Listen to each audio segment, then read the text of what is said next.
Bismillahirrahmanirrahim. Assalamualaikum warahmatullahi wabarakatuh. Alhamdulillahi rabbil alamin.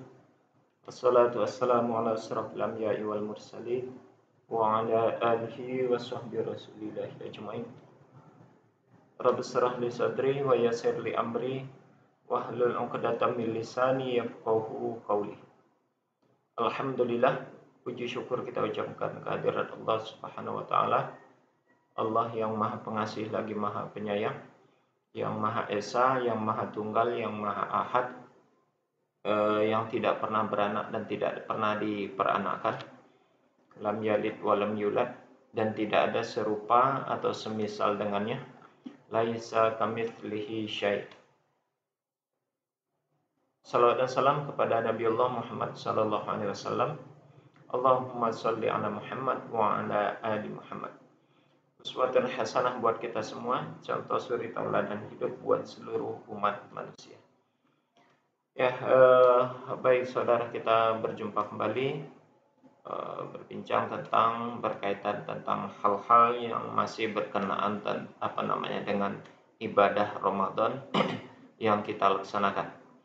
Alhamdulillah, ini masuk kepada hari yang ke-8 kalau tidak salah, ya.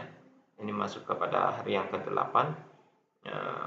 Semoga 7 hari sudah kita lewati itu menjadi ibadah dan menjadi ya minimal pengikis dan penghapus dosa-dosa kita yang sudah pernah kita lakukan. Ya, karena memang Ramadan adalah bulan penuh pengampunan. Semoga Allah ampuni dosa-dosa kita yang telah lalu. Saudara sekalian, hari ini yang akan kita bicarakan masih menyambung tentang hal-hal yang dimakruhkan, ya, hal-hal yang dimakruhkan bagi seseorang dalam aktivitasnya pada saat melaksanakan ibadah puasa, ya. Kalau kemarin sudah kita bicarakan hal-hal yang dimakruhkan berdasarkan mazhabnya Imam Hanafi, ya. Nah, kali ini kita akan berbicara hal-hal yang dimakruhkan bagi orang yang berpuasa, tapi menurut mazhab Imam Maliki, ya. Mazhab yang kedua setelah Hanafi adalah Imam Maliki. Jadi kita lihat, kita tinjau lagi seperti apa hal-hal yang dimakruhkan kalau menurut mazhab Imam Maliki. Pada video sebelumnya kita sudah berbicara tentang hal-hal yang dimakruhkan tapi menurut mazhabnya Imam Hanafi, ya.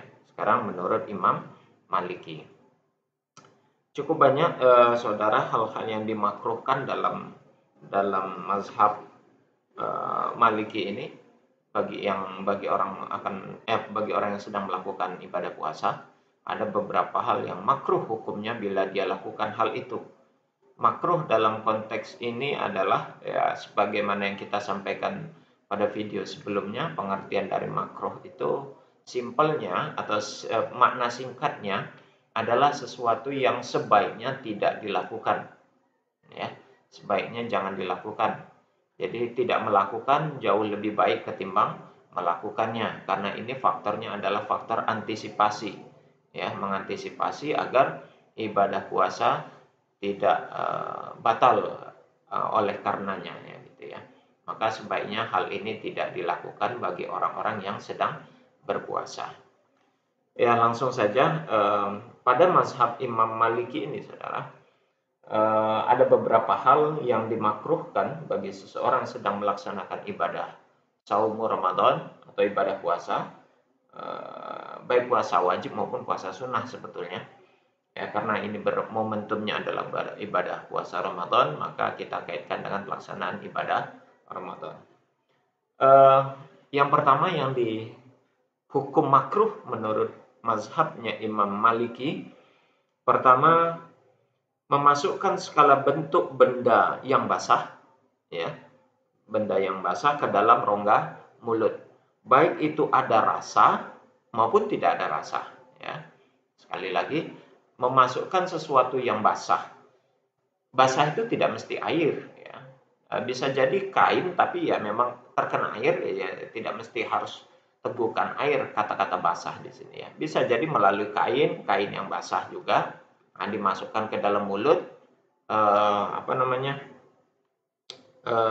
Hal itu adalah dimakruhkan, sebaiknya tidak dilakukan. Karena yaitu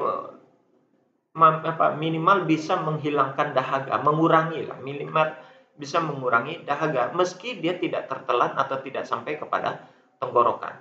Ya. Nah, makruhnya di sini adalah makruh tahrim, makruh yang mendekati kepada haram, ya, gitu. Termasuk di dalam mazhab Maliki ini bahkan mencicipi hidangan untuk mengetahui rasa garam atau apa yang kurang, misalnya bumbunya apa gitu ya. Kurang garam kah? Kurang gula kah? Atau kurang apa saja. Jadi menurut mazhab Maliki, mencicipi hidangan, orang berpuasa dia membuat hidangan lalu mencicipinya, karena walaupun ada sesuatu yang urgent, agar dia mengetahui rasa itu di mana letak kekurangannya, maka hal itu pun dihukum makruh. Bedanya kemarin dengan mazhab Hanafi, pada mazhab Hanafi dia makruh hukumnya kalau tidak ada uzur untuk melakukan itu, tidak ada alasan yang membolehkan untuk melakukan itu. Maka dalam mazhabnya Hanafi itu dimakruhkan, makruhnya makruh tahrim.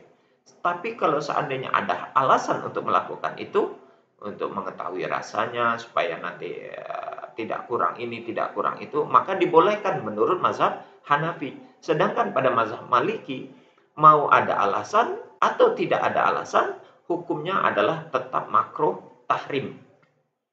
Jadi tidak ada alasan untuk mencicipi hidangan, tidak ada alasan untuk membolehkan seseorang memasukkan sesuatu yang basah, apakah itu air atau benda lain, tapi dia basah ke dalam rongga mulut, karena itu dikhawatirkan akan menimbulkan ataupun membatalkan puasanya.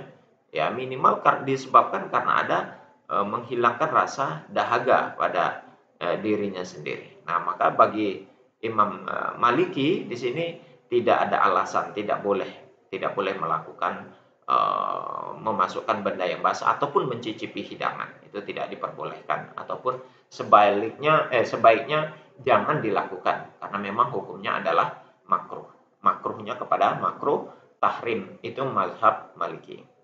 Kemudian yang kedua adalah mengunyah sesuatu ataupun mengunyah permen karet kah, meski permen karet itu pun tidak berasa. Atau kata Imam Maliki di dalam mazhabnya ini, yang kedua adalah misalnya mengunyahkan kurma untuk bayi. Nah, mengunyahkan kurma untuk bayi meski nanti itu dimuntahkan kembali, kalau bahasa kita dilepeh.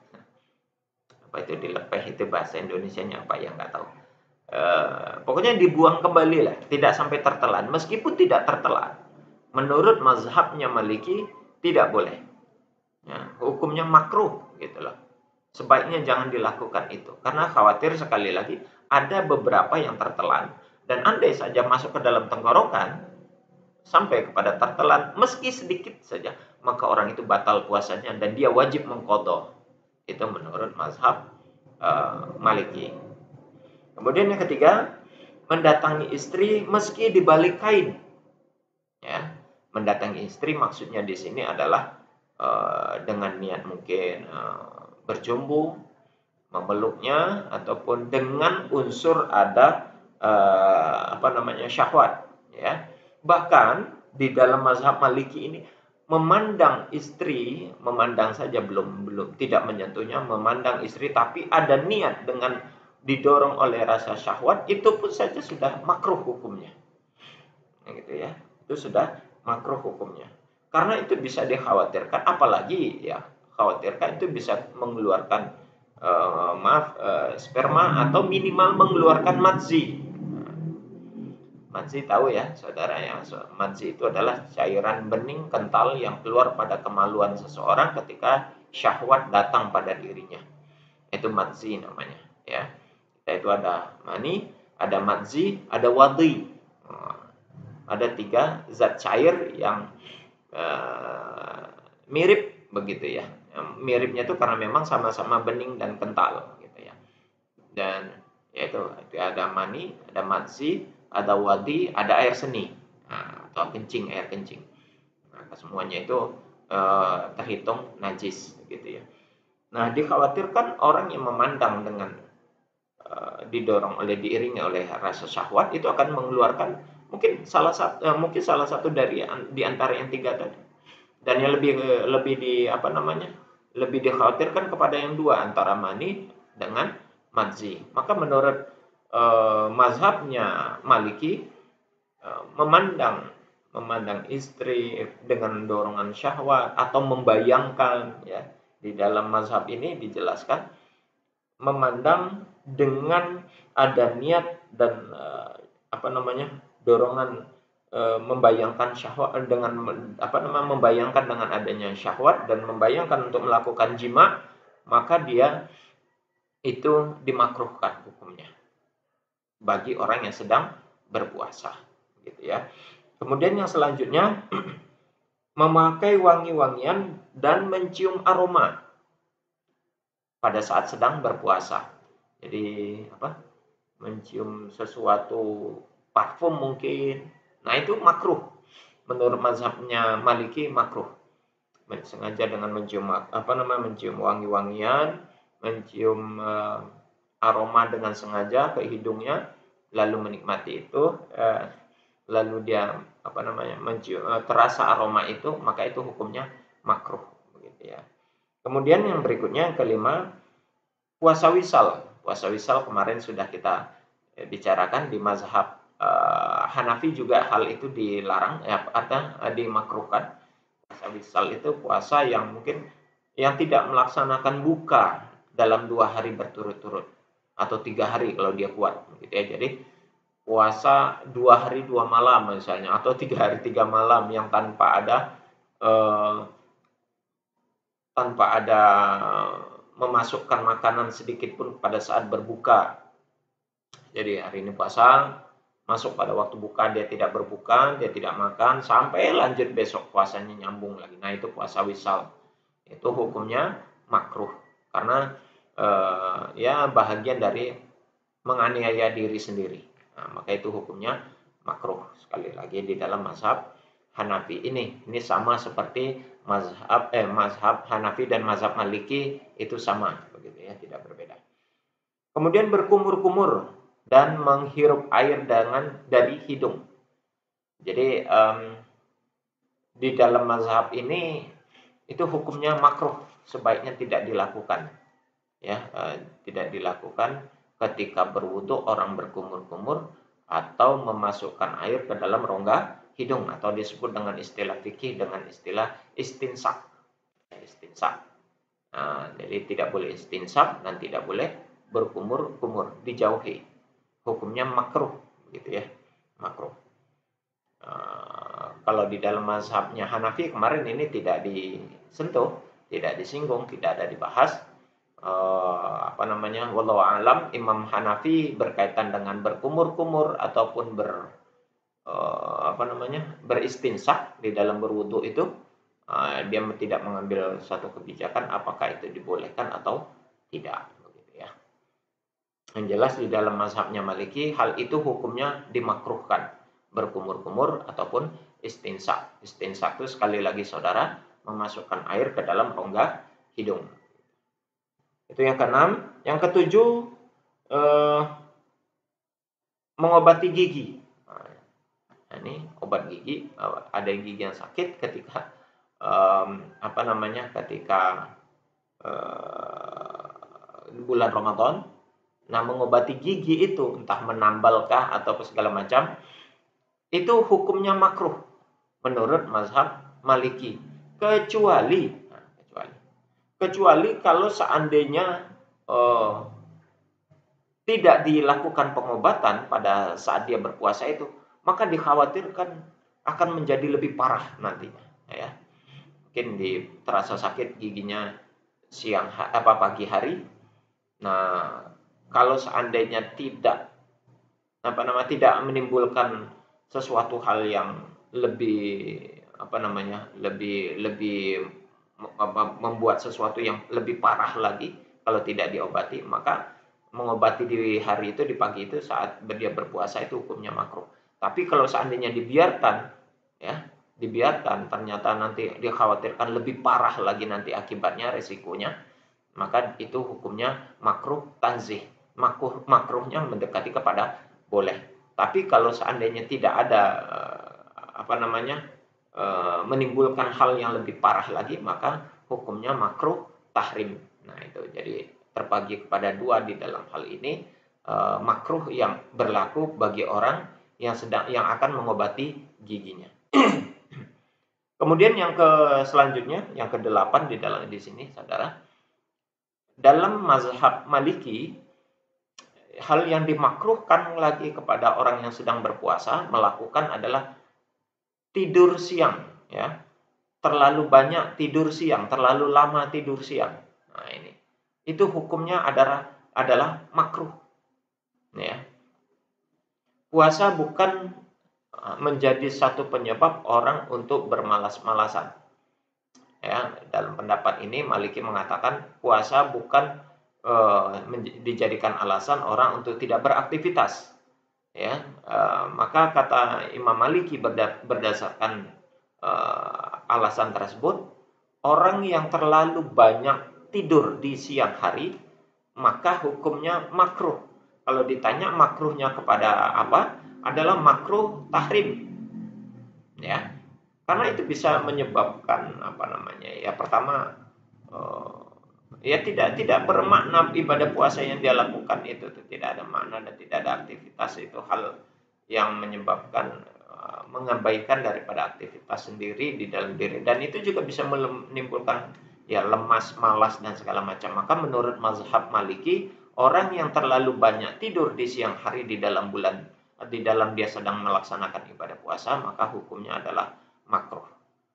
Boleh dia tertidur hanya sekedar saja untuk melepaskan atau hanya untuk istirahat dan untuk melepaskan lelah di dalam dirinya, itu boleh. Makruhnya makruh tanzih. Nah, tapi yang menjadi makruh tahrim di dalam hal ini adalah ketika dia berlebihan dalam melaksanakan istirahat ataupun tidur di siang hari. Nah, itu yang ke-8. Lalu yang ke-9, menurut mazhab Maliki, hal lagi yang dimakruhkan bagi orang yang sedang melaksanakan ibadah puasa adalah terlalu banyak berbicara. Ya. Terlalu banyak berbicara sehingga banyak hal-hal yang tidak berguna di dalam dirinya dan dikhawatirkan menghilangkan pahala dari ibadah puasa yang dia lakukan. Ya, dikhawatirkan ketika dia terlalu banyak berbicara, mungkin terlalu banyak hal-hal yang hal-hal yang menghilangkan ibadah puasanya, pahala ibadah puasanya itu terjadi. Terlalu banyak berbicara itu mungkin di situ terlalu banyak dia menggibah, terlalu banyak memfitnah, terlalu banyak menggunjing, dan hal lain sebagainya, sehingga itu yang menghilangkan pahala dari ibadah puasa yang dia lakukan. Mungkin puasanya tidak batal, tapi puasanya tidak berpahala. Itu yang dikhawatirkan dalam mazhabnya Imam Maliki. Maka di dalam hal ini orang yang berpuasa dianjurkan untuk tidak terlalu banyak berbicara. Itu dalam mazhabnya Maliki, saudara, ya. Jadi ya apalagi berbicara tentang hal-hal yang tidak berguna, itu lebih di penekanannya kepada oleh mazhab Maliki. Dan yang terakhir, di dalam mazhab Maliki ini hal yang dimakruhkan lagi di dalam orang sedang melaksanakan ibadah puasa adalah berbekam. Nah, ini sama seperti mazhabnya Hanafi kemarin, hukum berbekam di dalam orang sedang melaksanakan ibadah puasa itu adalah hukumnya makruh. Sekali lagi, makna makruh itu sendiri adalah sebaiknya jangan dilakukan. Alasannya apa? Karena itu bisa mengurangi gairah diri kita untuk melaksanakan semangat dalam berpuasa, menimbulkan lemah, mungkin lemas, apalagi pokoknya sesuatu yang menyebabkan diri mungkin kurang maksimal di dalam menjalankan ibadah puasanya dan menjalankan aktivitasnya sehari-hari. Sehingga orang yang sedang berpuasa dimakruhkan di dalam mazhab Maliki dan mazhab Hanafi kemarin melakukan kegiatan berbekam. Itu saudara hal-hal yang dimakruhkan dalam mazhabnya Imam Maliki. Kemarin kita sudah berbicara dalam video sebelumnya kita sudah berbicara hal-hal yang dimakruhkan di dalam mazhabnya Imam Hanafi. Insya Allah besok akan kita lanjut dengan hal-hal yang dimakruhkan bagi orang yang melaksanakan ibadah puasa menurut mazhabnya Imam Syafi'i. Demikian, semoga ini bermanfaat. Kita tutup dengan kafaratul majelis. Subhanakallahumma wa bihamdik, asyhadu an la ilaha illa anta, astaghfiruka wa atubu ilaik. Assalamualaikum warahmatullahi wabarakatuh.